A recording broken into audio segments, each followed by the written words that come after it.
என்ன அந்த மாதிரி பார்த்தேன்னு சொல்லு. அதுவா, நீங்க என்ன சாப்பிட போறீங்கன்னு அப்படியே லைட்டா ஒரு லுக் விட்டேன். மத்தவங்க எல்லாம் சாப்பிடுறதா நானும் சாப்பிடுறேன். அப்போ நீங்க மனுஷங்க சாப்பிடுறதா சாப்பிடுறீங்களா? ஏன் என்ன பார்த்தா ஜந்து மாதிரி தெரியுதா?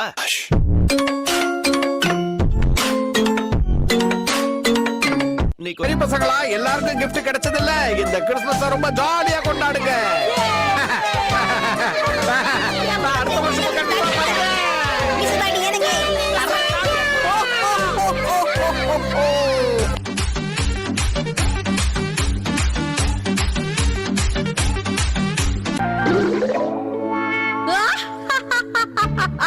நான் இப்ப உன்னை சுடு தண்ணி வைக்கிற பாத்திரமா மாத்திட்டேன் பாத்தியா?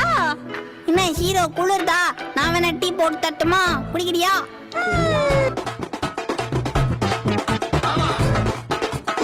இந்த ஊர்ல தான் வாழ்ந்துட்டு இருக்கோம்.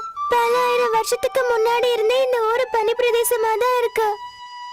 ஒவ்வொரு வருஷமும் டிசம்பர் 24 எங்க வருஷம் முடிஞ்சிடும். என் கேலண்டர் கீச்சு போட்டீங்களா? ரொம்ப பேசுற, உன்னை என்ன பண்றேன்னு பாரு. ஓஹோ, இது எப்படி இருக்கு?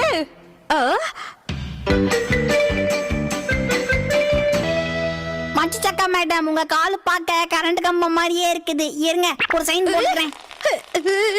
எங்க புள்ளிங்க எல்லாம் பயங்கரம். இடத்த காலி பண்ணா ரொம்ப நல்லது. இங்க இருந்து போ. முடியாது, நான் இந்த இடத்துல தான் இப்படி உட்காருவேன். இப்ப என்ன பண்ணுவீங்க நீங்க? என்ன காரணத்துக்கு நீ இப்ப இங்க உட்கார்ற?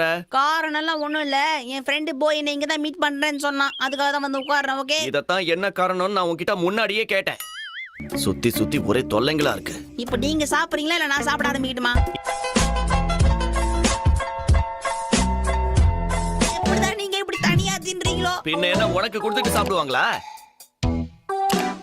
சரி சரி, போனா போது சாப்பிட்டு போ. இந்தா, நீங்க இந்த மாதிரி பப்ளிக்ல ஊட்டி விடும் போது நான் என்னமோ உங்க பையன் நினைச்சுட்டு போறாங்க. எதுக்கு வம்பு? வேண்டாம், நானே சாப்பிட்டுக்கிட்டுமா? சரி சரி.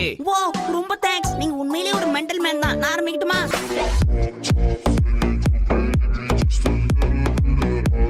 வெளியில கொடுத்து வச்சிருக்கணும். என்னால இப்ப கண்ட்ரோல் பண்ண முடியலையே. உனக்கு என்ன தைரியம் தான் நீ இப்படி பண்ணிருப்ப? உன்னை இப்ப என்ன பண்ற பாரு. மறுபடியும் என் வாழ்க்கையில சோக ஆரம்பிச்சிடுச்சு. நல்ல வாய்.